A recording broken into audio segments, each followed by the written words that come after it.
Dear students, the summit part 2 பார்க்கலாம். part 1ல ஹிலாரியை பற்றியும் Hillary and ரென்சிங் எப்படி வந்து அவங்க சவுத் சம்மிட்டுக்கு போனாங்க அப்படிங்கிறதும் நம்ம பார்த்தோம். இதில் வந்து தொடர்ந்து எப்படி போனாங்க அப்படிங்கிறத நம்ம பார்க்கலாம். Okay, come. We moved one at a time. ஒரு நேரத்தில் ஒருத்தராக, ரெண்டு பேரும் சேர்ந்து போகிற அளவுக்கு இல்லை, அதனால் ஒவ்வொருத்தராக நகர்ந்து போகிறாங்க. I would cut a 40-foot line of steps, tensing, belaying me while I worked. அதாவது belaying அப்படின்னா நிலை நிறுத்துதல். மாட்டி மாட்டி அவங்க வந்து போனாங்க. 40 அடி வரைக்கும் என்ன பண்ணுறாரு, வரிசையாக வந்து இவர் அப்படியே படி வெட்டிக்கிட்டே போவார். அப்போ அவர் வந்து பிடிச்சிக்கிட்டு இருப்பார். அதுக்கப்புறம் வந்து then in turn I would sink my shaft and put a few loops of the rope around it and tensing protected against a breaking step would move up to me. Then once again as he belayed me I would go on cutting. அதாவது அவர் முதல்ல வந்து கோடரி தண்டை, அந்த ice aux இருக்குல்லையா, அதை அப்படியே தண்டை பதிப்பார். அதை சுற்றி வந்து என்ன பண்ணுவார், கயிறை வச்சு வளையமாக போடுவார். அந்த சில நேரங்கள் அந்த படி உடஞ்சிரும் இல்லையா, அந்த படியில் உடையிற படியிலேருந்து டென்சிங் காப்பாற்றுறதுக்காக அவர் வந்து மேலே இவர்கிட்ட வந்து இவரை வந்து பிடிச்சிக்கிடுவார். அதுக்கப்புறம் அதுக்கு மேலே இவர் வெட்டும்போது அதை பாதுகாத்துக்கூடாது. இப்படி வந்து அவங்க என்ன பண்ணாங்க, ரெண்டு பேரும் ஒருத்தர் இது பாதுகாத்துக்கிட்டு அப்படியே மூவ் பண்ணி போயிட்டே இருந்தாங்க. இந்த இருக்கு இல்லையா, இந்த மாதிரி இப்படி மேலே ஒருத்தர் ஏறி போகும்போது கீழே இருந்து ஒருத்தர் வந்து பிடிச்சிக்கிட்டு இருக்கிறது. ஸோ இந்த மாதிரி அவங்க ஒருத்தர் பண்ணும்போது ஒருத்தர் அப்படியே ஹெல்ப் பண்ணிக்கிட்டு அந்த மாதிரி போயிட்டே இருந்தாங்க.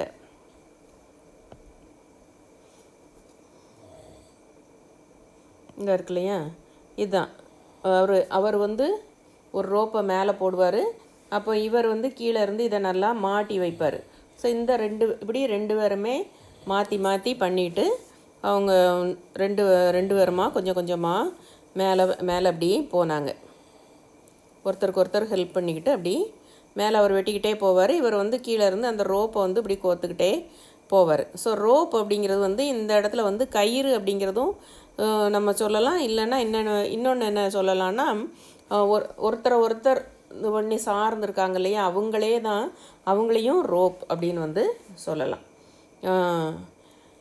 Then next, in a number of places the overhanging ice cornices were very large indeed, and in order to escape them I cut a line of steps down to where the snow met the rocks on the west. சில இடங்களில் தொங்கிக்கிட்டு இருக்கிற பனிக்கட்டி அப்படியே பனி பெருந்துரலாக வந்து தொங்கிட்டு இருக்கும்.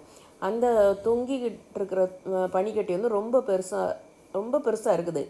அதிலிருந்து தப்பிக்கிறதுக்கு அந்த பனிப்பகுதியில் இருக்கிற மேற்கு பாறை எங்கே தொடுதோ அது வரைக்கும் படியை வந்து இவர் வெட்டிக்கிட்டே போகிறாரு. அப்படி தான் பண்ணுறாரு. அதாவது கார்னிசஸ் அப்படின்னா பனி கட்டியாக மேலேருந்து இந்த இருக்கு இல்லையா, இதுதான் வந்து கார்னிசஸ். ஸோ ஒரு இடத்துல மேலே போகும்போது இப்படி மேலே போனால் போயிடலாம்.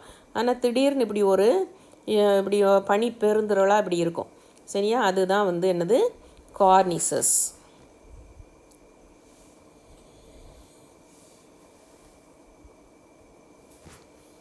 அந்த மாதிரி பனி பெருந்திரள்.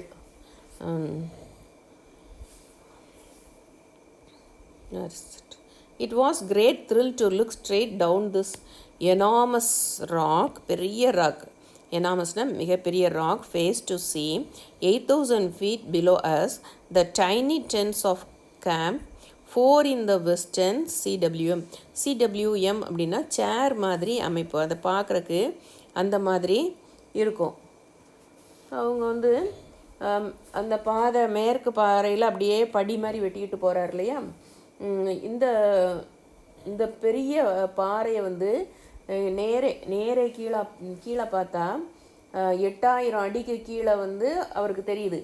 அந்த மேற்கு பள்ளத்தாக்கு தலைப்பகுதியில் அவர் இருந்த டென்ட்டு, 4th டென்ட்டு சின்ன குட்டியாக பார்க்குறதெல்லாம் அவருக்கு வந்து ஒரு சந்தோஷத்தை, ஒரு கிளர்ச்சியை கொடுக்குறதா இருந்தது. கையால் அப்புறம் வந்து அவர் வந்து எப்படி போகிறாங்க,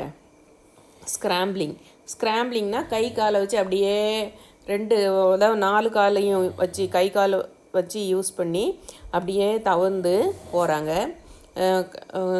Scrambling on the rocks and cutting handholds on the snow, we were able to shuffle past this difficult portion.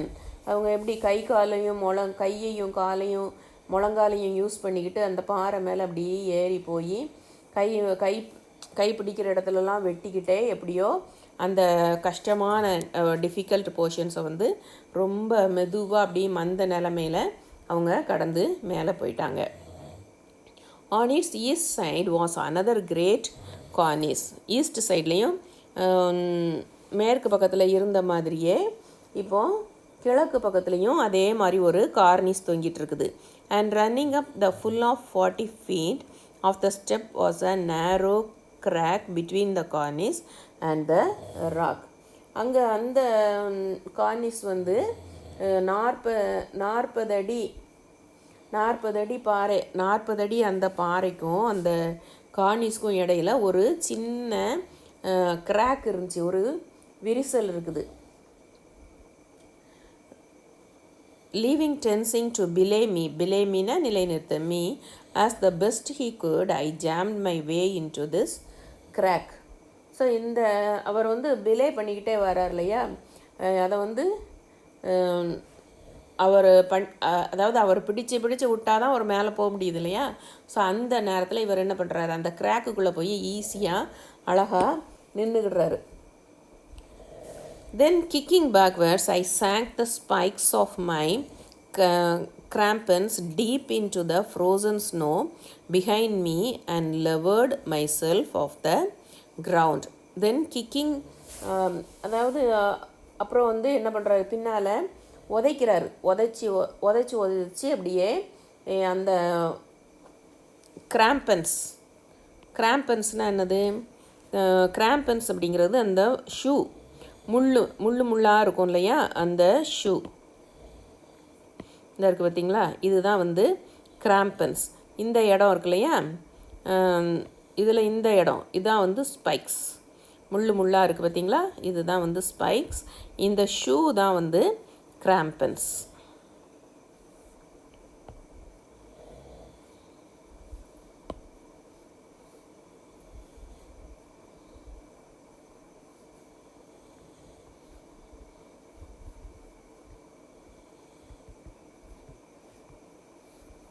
Shoe வந்து கிராம்பன்ஸ், இந்த ஷூ தான் வந்து கிராம்பன்ஸ். இதில் நீட்டிக்கிட்டு இருக்கு இல்லையா முள், இது வந்து ஸ்பைக்ஸ்.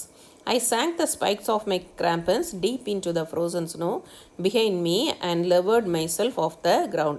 அந்த ஸ்பைக்ஸை வச்சு அவர் என்ன பண்ணுறாரு, அந்த ஷூவை யூஸ் பண்ணி அந்த கால் இருக்க முள்ளை யூஸ் பண்ணி ஒரு உந்துதல் லெவர்டு அப்படின்னா ஒரு ஜம்ப் பண்ணி அப்படி அவர் ஏறுறாரு.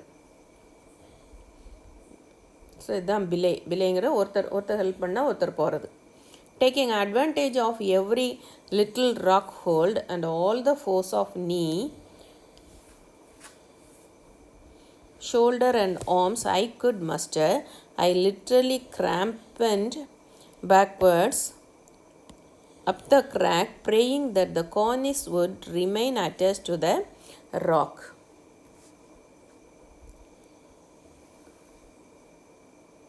ஒவ்வொரு பாறை இப்படின்னு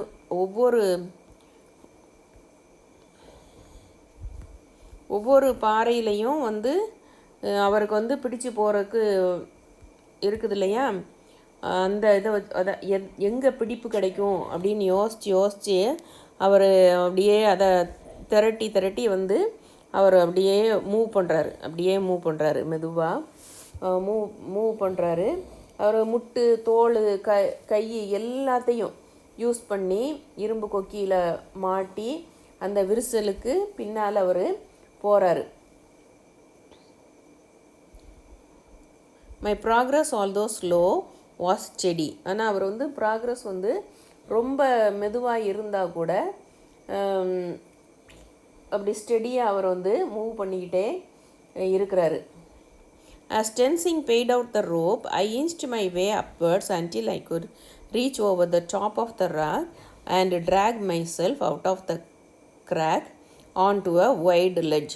ஸோ ஒரு அகலமான பாதை வந்தோடனே அந்த விரிசல்லேருந்து அவர் வந்து தன்னை வெளியே இழுத்துக்கிடுறாரு. இது பாருங்கள், ஐசாக்ஸ். இது ஐசாக்ஸ், ஐஸ் ஹேமர், ஹேமர்னால் சுத்தியல், அடுத்து கிராம்பன். இதில் தான் ஒவ்வொருத்தராக கொஞ்சம் அப்படி ஏறி வருவாங்க. இங்கே ஒருத்தர் பிடிச்சிக்கிட்ட அப்படி ஏறி வர மாதிரி வச்சுருக்குறாங்க. அடுத்து for a few moments I lay regaining my breath and for the first time really felt the fierce determination that nothing now could stop us reaching the top. So இப்போ அப்படியே அந்த விரிசலில் இது பண்ணார் இல்லையா, இப்போ அவர் வந்து இப்போ தான் அவருக்கு ஒரு நம்பிக்கை வருது, வந்து வெளியே நல்லா மூச்சை இழுத்து விடுற அப்பாடி அப்படின்ட்டு. ஆனால் இப்போ தான் அவருக்கு வந்து சரி, இனிமேல் இவ்வளோ தூரம் வந்துட்டோம், இனிமேல் மேலே போகிறத யாராலையும் எதாலையும் தடுக்க முடியாது அப்படின்னு அப்போ தான் வந்து ஒரு நல்ல உறுதியை வந்து அவர் வந்து எடுக்க முடியுது. I took firm stands on the ledge and signalled to Tenzing to come on up. So இந்த உறுதியை அவர் எடுத்த பிறகு டென்சிங் என்ன சொல்கிறாரு, தைரியமாக மேலே வா அப்படின்னு அவர் சொல்கிறாரு. As I heaved hard on the rope, tensing wriggled his way to the crack and finally collapsed at the top like a giant fish when it was just has been hauled from the sea after a terrible struggle.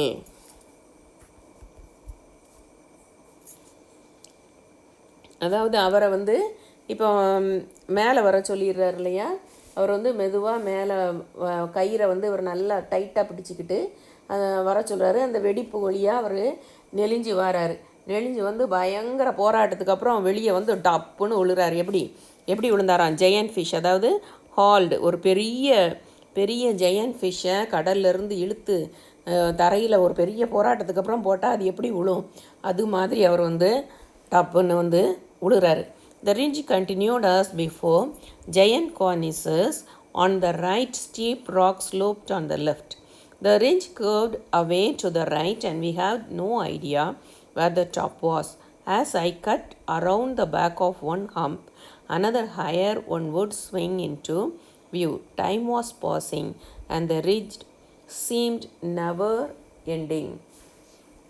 அதாவது இப்போ அந்த ridge வந்து அவங்க முன்னால் அப்படி போய்கிட்டே இருக்குது, மலை வச்சு தொடர்ந்து போகிற மாதிரியே தெரியுது. வலை பக்கம் பார்த்தா ஒரு பெரிய கிரானிசஸ் இருக்குது, அந்த பனிப்பெருந்துரல் இருக்குது. லெஃப்ட் சைடில் பார்த்தா செங்குத்து பாறை இருக்குது. மலை மேலே உச்சி வந்து வலப்புறமாக வந்து வளைஞ்சிருக்குது. மலையுடைய உச்சி எங்கே இருக்குது அப்படிங்கிறதே அவங்களுக்கு வந்து சரியாக கணிக்கவே முடியலை. அப்போ பின்னால் உள்ள ஒரு மேட்டை வந்து அவங்க கட் பண்ணுறாங்க. கட் பண்ணால் வேறு ஒரு உயரமாக ஒன்று அவங்களுக்கு தென்படுது. டைம் வந்து போயிட்டே இருக்குது. மலை உச்சி பாதை பார்த்தா முற்று பெறாத மாதிரி ஒரு எண்டிங்கே இல்லாத மாதிரி அது பாட்டுக்கு போய்கிட்டே இருக்குது. Our original zest had now quite gone. Zestனா உற்சாகம், quite gone, and it was turning more into a grim struggle. I then realized that the ridge ahead, instead of rising, now dropped sharply away. I looked upwards to see a narrow snow ridge running up to a snowy summit. A few more whacks on the ice axe in the firm snow and we stood on top. இவங்க அவங்களுக்கு இப்போ நல்லா வந்துடலாம், நம்ம போயிடலாம் அப்படின்னு நல்ல உற்சாகம் இருந்தது இல்லையா, இப்போ சட்டுன்னு அவங்க உற்சாகம்லாம் போயிடுது. அதாவது பெரிய போராட்டமாக அவங்களுக்கு இப்போ மாறிக்கிட்டு இருந்துச்சு. ஏன்னா மேலே உள்ள உச்சி பகுதி வந்து உயரத்துக்கு போகிறதுக்கு பதில் குறைஞ்சிக்கிட்டே இருந்தது. மேலே பார்க்கும்போது ஒரு ஒடுங்கிய பனி உச்சி பகுதி வந்து அவங்களுக்கு தெரியுது, ஒரு பனி சிகரத்துக்கு போகிறது தெரியுது. கோடரியை வச்சு ரொம்ப கொஞ்சம் நல்லா உறுதியாக, வேக்ஸ் அப்படின்னா உறுதியாக பலமாக வந்து அடிக்கிறாரு. அடிக்கும்போது தான் தெரியுது அவங்க மேலே தான் நிற்கிறாங்க. அதாவது மலை உச்சியில் தான் வந்து அவங்க நிற்கிறாங்க. அதை வந்து அவங்க அப்போ தான் உணரவே செய்கிறாங்க. My first feelings were of relief that there were no more steps to cut, no more ridges to traverse, and no more humps to tantalize us with hopes of success. So இப்போ வந்து அவங்களுடைய முதல் உணர்வு என்னது? அப்பாடி அப்படிங்கிற ஒரு relief. அப்பாடி வந்துட்டோம்ப்பா, இனிமேல் நம்ம என்ன பண்ண வேண்டியதில்லை, இதுக்கு மேலே வெட்ட வேண்டியதில்லை, இதுக்கு மேலே படி தேவையில்லை, இதுக்கு மேலே எந்த முகடும் இல்லை. இது வந்து இனிமே வந்து வெற்றி கிடைக்குமா கிடைக்காதான்னு நம்மளை ஏங்க வைக்க போகிற மேடு கிடையாது. ஸோ எதுவுமே கிடையாது, எல்லாமே முடிஞ்சிருச்சு, வந்தாச்சு, அவங்க மலை உச்சியை அடைஞ்சாச்சு. ஒருத்தருக்கு ஒருத்தர் பார்த்து கேலி பண்ணுறது, டேண்டலைஸ்னால் கேலி பரிகாசம், அப்படி எந்த நம்ம நம்பிக்கையை பற்றி வெற்றியை பற்றி எந்த விதமான கேலியோ கிண்டலோ எதுவும் பண்ணுறது எல்லாத்துக்குமே ஒரு முடிவு வந்துருச்சு. ஏன்னா அவங்க வந்து இப்போ எங்கே இருக்காங்க? மலை உச்சியில் இருக்கிறாங்க. I looked at Tenzing. நான் வந்து அப்படியே டென்சிங்காக பார்க்குறேன். In spite of the balaclava helmet, goggles and oxygen mask, all encrusted with long easels that concealed his face, there was no disguising his grin of delight as he looked all around him. அவர் என்னெல்லாம் போட்டிருக்காரு?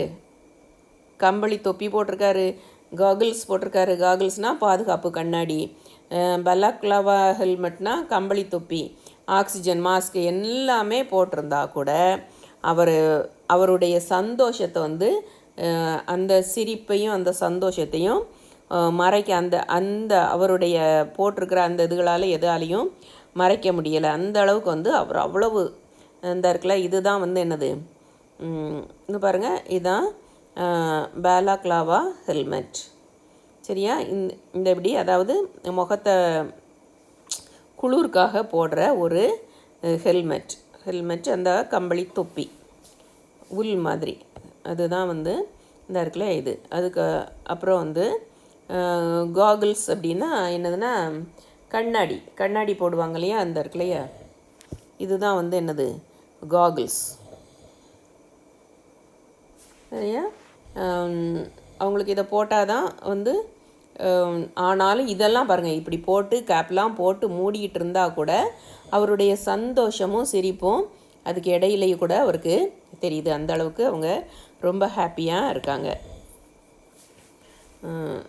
We shook hands and then tensing threw his arm around my shoulders and we thumped each other on the back until we were almost breathless. அதாவது இப்போ என்ன பண்ணுறாங்க, ரெண்டு பேரும் கையை குலுக்கிக்கிறாங்க, ரெண்டு பேரும் அப்படியே கெட்டி பிடிச்சிக்கிறாங்க, ரெண்டு பேரும் முதுகில் தட்டி குடிக்கிறாங்க. மூச்சு இறைக்கிற வரைக்கும் அவங்க அதை விடாமல் கை குலுக்கிக்கிட்டு நல்லா கெட்டி பிடிச்சிக்கிட்டு முதுகில் தட்டி கொடுத்துக்கிட்டு இருக்கிறாங்க. அந்த அளவுக்கு அவங்க வந்து ரொம்ப ஹாப்பியாக இருக்காங்க. It was 11:30 a.m. The ridge had taken us 2.5 hours, but it seemed like a lifetime. So அவங்க வந்து எவ்வளவு 2.5 hours தான் எடுத்திருக்காங்க அங்கே கீழேருந்து வந்தாங்க இல்லையா. ஆனால் அது வாழ்நாள் முழுசும் எடுத்துக்கிட்ட மாதிரி அவங்களுக்கு தெரியுது. To the east was our giant neighbor Makalu, unexplored and unclimbed. Far away across the clouds, the great bulk of Kanchenjunga loomed on the horizon. To the west, we could see the great unexplored ranges of Nepal stretching off into the distance. அப்புறம் வந்து அப்படி அந்த இடத்துல இருந்து அப்படியே அந்த பக்கம் பார்க்குறாங்க. பார்க்கும்போது அங்கே என்ன இருக்குது, மக்களும் கிழக்கு பக்கத்தில் வந்து அரக்கன் மாதிரி, பெரிய அரக்கன் மாதிரி நின்றுட்டுருக்கிற ஒரு மகளு மலை இருக்குது. அதை வந்து இது வரைக்கும் யாருமே ஆராய்ஞ்சது கிடையாது. அன்எக்ஸ்ப்ளோர்டு அப்படின்னா ஆராயப்படாத மலை. அங்கே யாரும் ஏறினதும் இல்லை, ஏறப்பட்டதும் இல்லை. அதுக்கப்புறம் ரொம்ப தூரத்தில் பார்த்திங்கன்னா மேகங்களுக்கு குறுக்க மேகங்களுக்கு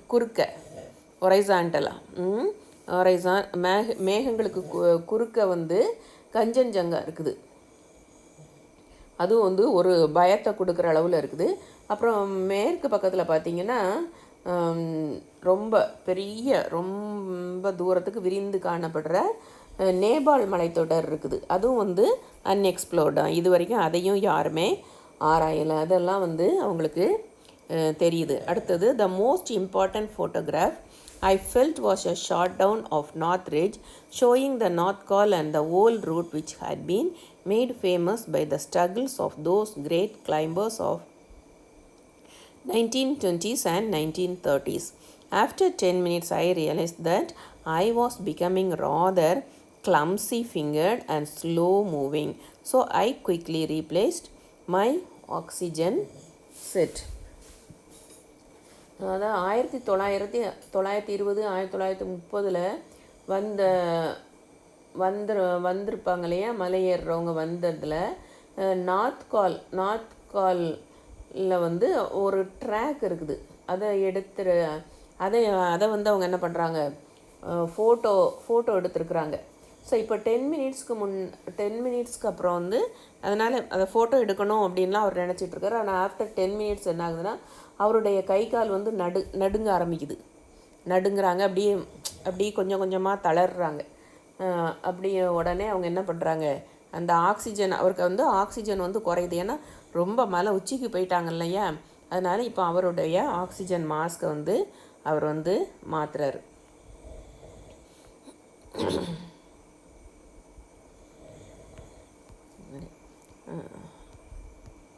Meanwhile, Tenzing had made a little hole in the snow, and in it he placed various small articles of food, a bar of chocolate, a packet of biscuits, and a handful of lollies.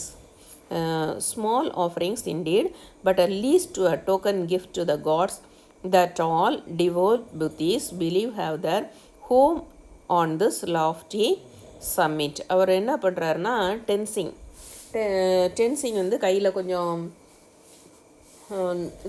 அதாவது அந்த snow இருக்கு இல்லையா, அதில் ஒரு சின்ன whole போடுறாரு, ஒரு சின்ன துளையை போட்டு அதில் வந்து அவர் கையில் இருந்த சாக்லேட் பார், பிஸ்கட் பொட்டலம், அப்புறம் வந்து லாலிபாப்ஸ்லாம் வச்சுருந்தார். அதெல்லாம் வந்து அதில் வைக்கிறார். அதாவது அதெல்லாம் என்னதுன்னா, கடவுளுக்கு கொடுக்குற சின்ன சின்ன காணிக்கை. அதாவது புத்த பக்தர்கள், டிவோட் புத்திஸ், புத்த பக்தர்களுக்கு என்னென்னா, அந்த உயரமான சிகரத்தில் தான் வந்து கடவுள் வந்து அங்கே வசிக்கிறாரு அப்படிங்கிற ஒரு நம்பிக்கை இருக்கும். அதனால அவர் அதெல்லாம் வந்து படைக்கிறாரு. While we were together on the South Col 2 days before, Colonel Hunt had given me a small crucifix which he had asked me to take to the top. I too made a hole in the snow and placed the crucifix beside Tenzing's gifts. So இப்போ அவர் வந்து டென்சிங் வந்து ஒரு புத்த பக்தர், அதனால் அவருடைய காணிக்கைகளை படைக்கிறாரு. So அவங்க வந்து இந்த குரூப்பு வந்து இருந்தாங்க இல்லையா, கீழே 6 பேர் சேர்ந்து இருக்கும்போது அவர் ஜான் ஹண்ட் இருக்கார் இல்லையா, அந்த ஹண்ட்டு வந்து இவர் கையில் ஒரு சிலுவையை கையில் கொடுத்து, நீ வந்து இதை எடுத்துகிட்டு போ அப்படின்னு சொல்லி கொடுக்குறாரு. உடனே இவரும் என்ன பண்ணுறாரு, டென்சிங் புதைச்சி வச்சார் இல்லையா அவர் கிஃப்ட்டு, அது பக்கத்துலேயே ஒரு சின்ன குழியை தோண்டி அதில் இந்த சிலுவையும் வந்து அவர் அங்கே வச்சிடுறாரு. After 15 minutes, I moved down off the summit on to our steps. 15 நிமிஷத்துக்கு அப்புறம் அப்படியே அந்த படி வழியாக கீழே அப்படியே நகர்ந்து வராங்க. Wasting no time, we crampened along our tracks, spurred by the urgency of the diminishing oxygen. We scrambled cautiously over the rock traverse, moved one at a time over shaky snow sections, and finally crampened up our steps and back onto the south peak. 15 நிமிஷத்துக்கு அப்புறம் மெதுவாக அவங்க அந்த பின்னால் இறங்கி வராங்க. அதாவது டைமை வந்து அவங்க கடத்தாமல், அவங்க இரும்பு கிராம்பாண்ட் அப்படின்னா அவங்க இரும்பு கொக்கி ஒன்று வச்சுருந்தாங்க இல்லையா, அந்த இரும்பு கொக்கிகளை யூஸ் பண்ணிக்கிட்டு அப்படியே நடந்து வராங்க. ஏன்னா வேகமாக அவங்க நடக்கணும், ஏன்னா அவங்களுடைய ஆக்சிஜன் என்ன ஆயிடுச்சு, குறைய ஆரம்பிச்சிருச்சு. அதனால் அவங்க இறங்குறாங்க, கொஞ்சம் ஸ்பீடாக இறங்கணும் அப்படின்னு நினைக்கிறாங்க. ஆனால் அதே நேரம் அவங்க ஜாக்கிரதையாகவும் இறங்குறாங்க. ஏன்னா அந்த பனி பகுதி இல்லையா, அது வந்து ஆடுது. அதனால் ஒவ்வொருத்தராக இறங்குறாங்க. கடைசியில் அப்படியே படியை கொத்தி கொத்தி வந்து எங்கே வந்துட்டாங்க, தெற்கு மலை உச்சிக்கு அவங்க வந்துடுறாங்க, சவுத் பீக்குக்கு வந்துடுறாங்க. We were now very tired but moved down to the two reserve cylinders on the ridge. As we were only a short distance from camp and had a few liters of oxygen left in our own bottles, we carried the extra cylinders down and reached our tent on its grassy platform at 2 p.m. இப்போ வந்து ரொம்ப டயர்டாக இருக்காங்க. ரெண்டு சிலிண்டருக்காக வந்து அவங்க கீழே வராங்க. டென்ட்டில் வந்து அவங்க கொஞ்சம் நேரம் தான் இருந்ததுனால அவங்க அவங்களுடைய ஆக்சிஜன் பாட்டில்லையே வந்து கொஞ்சம் ஆக்சிஜன் இருந்தது. அதையும் அவங்க கீழே எடுத்துகிட்டு போகிறாங்க. 2 மணிக்கு, மத்தியானம் 2 மணிக்கு அவங்களுடைய டென்ட்டுக்கு வந்து அவங்க சேர்ந்துட்டாங்க. With a last look at the camp that had served us so well, we turned downwards with dragging feet and set ourselves to the task of safely descending the ridge to the south col. So அவங்க வந்து கடைசியாக ஒரு பார்வை பார்த்துட்டு, அந்த tent அப்படி கடைசியாக ஒரு பார்வை பார்த்துட்டு அவங்களையும் இழுத்துக்கிட்டு அந்த மலை உச்சியிலேருந்து சவுத் காலுக்கு பாதுகாப்பாக வந்து கீழே இறங்குற வேலையை அவங்க பார்த்தாங்க. டிசெண்டிங் அப்படின்னா கீழே இறங்கி வர இதை பார்த்தாங்க. So the time passed us in a dream. 2 figures came towards us, met us. ஒரு கனவில் இருக்கிறது மாதிரி அதுக்கப்புறம் இருந்தது. அதுக்கப்புறம் என்ன நடந்தது அப்படிங்கிறத நம்ம நெக்ஸ்ட் பார்ட்டில் பார்ப்போம். சரியா? இது உங்களுக்கு யூஸ்ஃபுல்லாக இருந்ததுன்னா ஒரு லைக் கொடுங்க, உங்கள் ஃப்ரெண்ட்ஸ்க்கு ஷேர் பண்ணுங்கள், சப்ஸ்கிரைப் பண்ணுங்கள். அடுத்து 3rd யூனிட்டில் மீதி இருக்கிறதையும் கிளாஸரியும் பார்ப்போம். Okay, thank you.